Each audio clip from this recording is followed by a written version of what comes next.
Hey, I'm Dr. Pilet. I want to talk about karma. And it's interesting, if you've got your phone, you can look it up, because a lot of folks are surprised that karma has to do with a theme of action or work or deeds that accumulatively add up to your prosperity or influence the future of your life.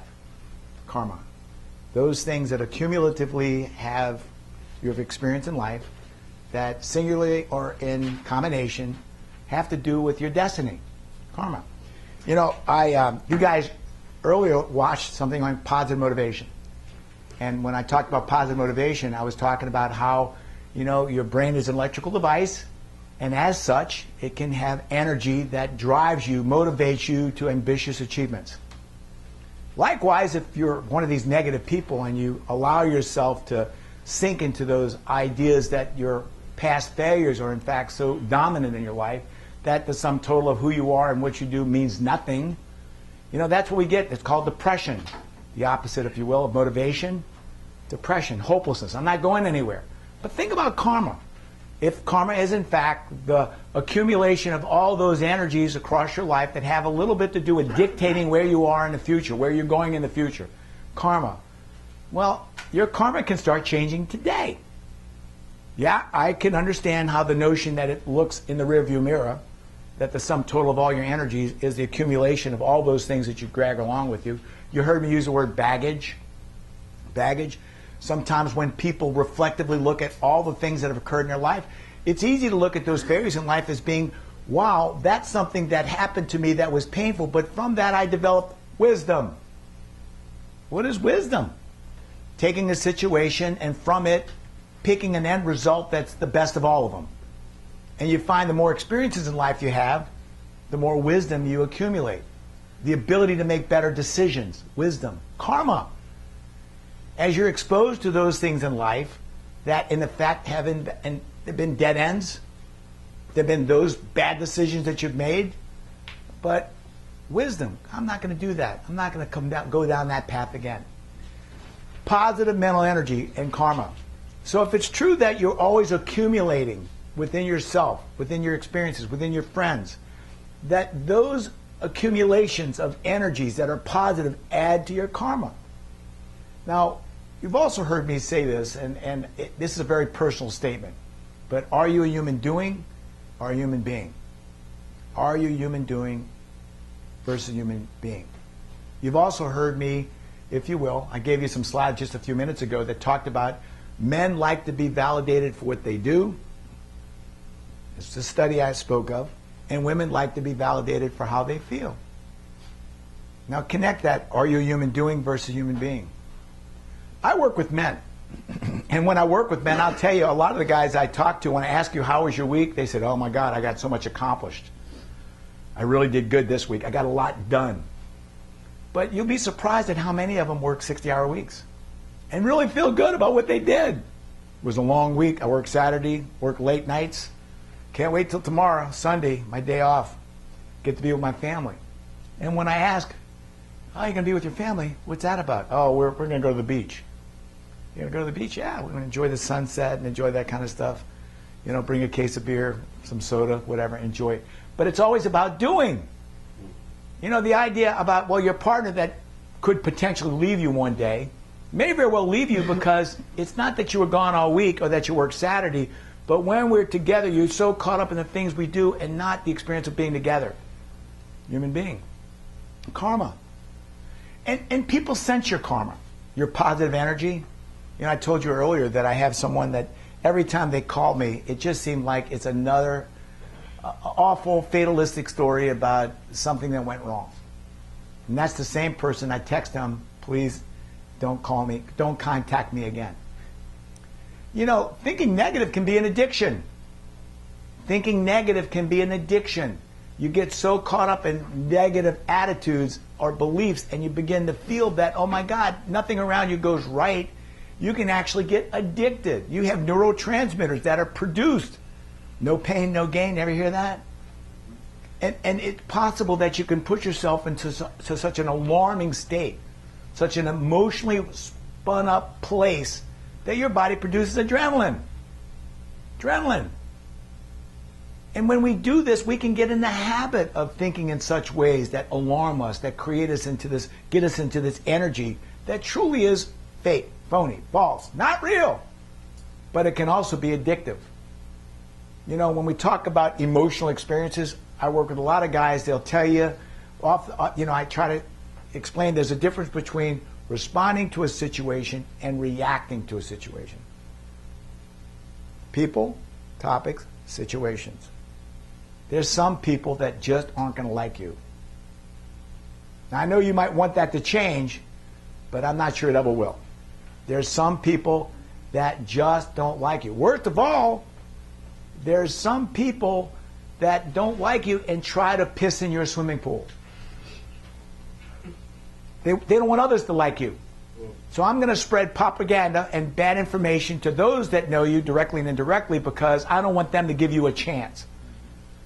That's the worst case at first. You know, when you say, how you doing, they say, fine, as opposed to, I'm not doing fine because here's a problem that's not solving and I want to solve this problem. Yeah, when people get into that idea of suppressed anger, they hold it in.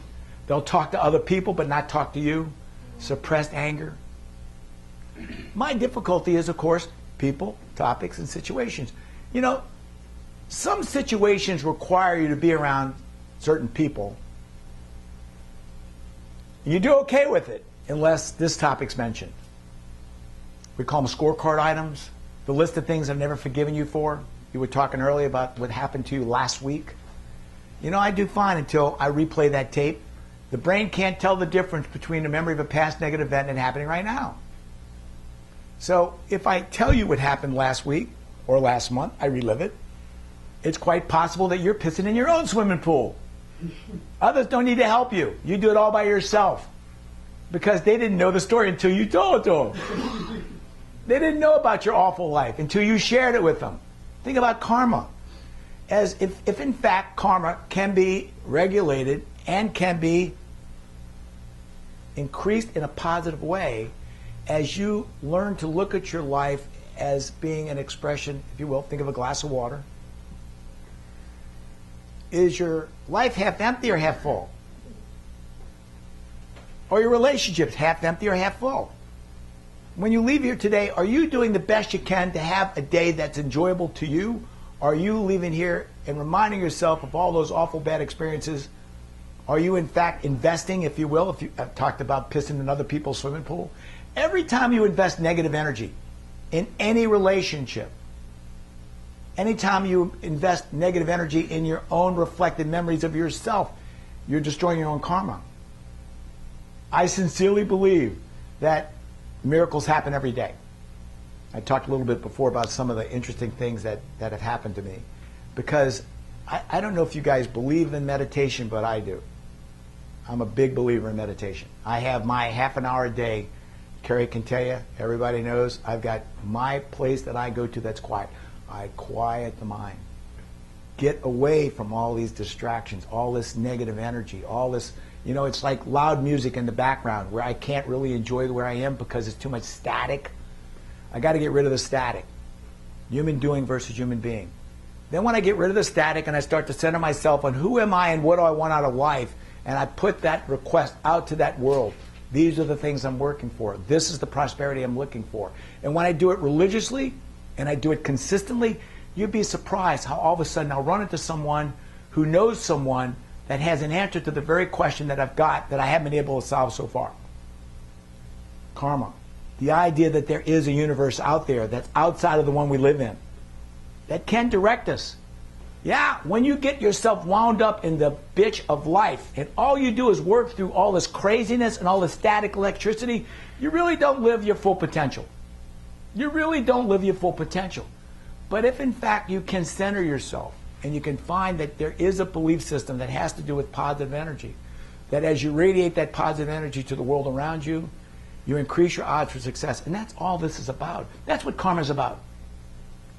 Karma is about increasing your odds for success by putting yourself in touch with the world outside outside the one you live in that affects the one you live in.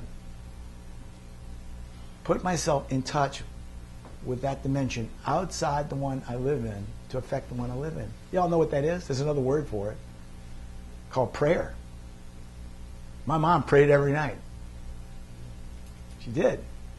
And when I caught her one day, I said, Mom, do you realize what prayer is? And I said it just like I said to you. Prayer is a request outside the dimension you live in to affect the one you live. And she just, it was, I have to think about that, Gordy. Because sometimes we're so ritualized into this notion of there is a dimension outside, but we really don't understand what prayer is. And all of you pray. Every one of you pray. You don't even realize it. You're driving your car and you're thinking about someone you love, and in that process of thinking about someone you love, you wish them the best and you hope them the best and you send them that energy. Don't you think that's prayer? It is. And when you believe that all things happen for a reason, when you really believe that all things happen for a reason, you don't look at the glass and say it's half empty. You say, thank you for giving me that lesson, because in that lesson I will learn to fill my glass more in the future. You taught me what not to do. You taught me there's a lot of benefit to learning what not to do. Because guess what? Learning what to do takes a whole different set of skills, doesn't it? We have to learn how to ask questions. We have to learn how to inquire. We have to put that message out to that universe and say, I'm ready for an answer.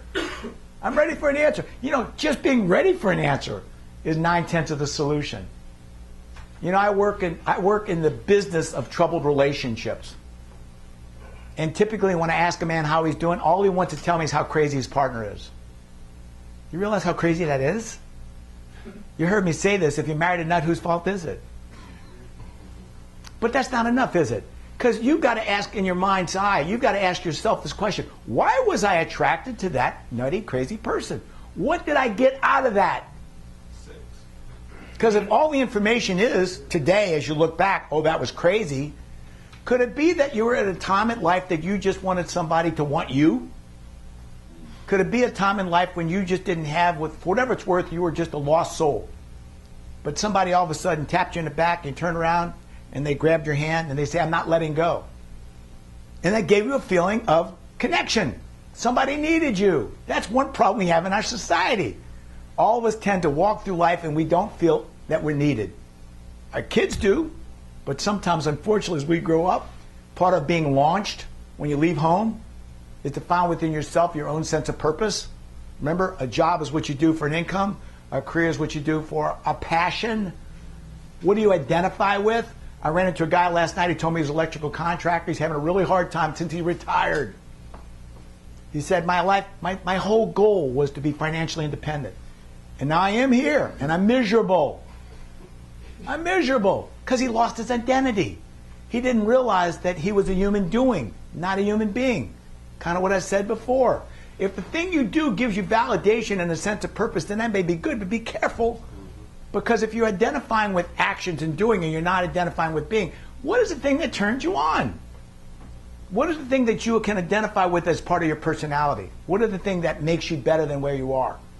The thing you connect with, the thing you believe in. What is it? And yet, that's a challenge all of us have. When I ask you to connect that notion of karma, I'm asking you to please try to find ways that you can discontinue that negative energy. You know, you can't solve other people. You can't fix other people, and other people can't fix you. We all know that to be true. But when we start to look in the mirror, we start to say, who am I? Who am I? It's a difficult question that we all have to ask, because at times we have to do some real soul searching. Now, karma is about positive energy. Karma is about opening your eyes to prosperity. Karma is about getting centered. Karma is about not being a human doing and being a human being. And for a lot of guys, it's really hard. For a lot of guys, it's really hard. But that's the beginning of the journey. And I want you to think about karma as you listen to this, if you will. I'll put it as a podcast on our website. But think about, how do I start entering into that different realm, where as I start to slow down for those things that I do to put finances in the right order, and how do I speed up to have a piece to be at peace with myself and have the essence of being content about this lifetime. That's what it's about. Okay?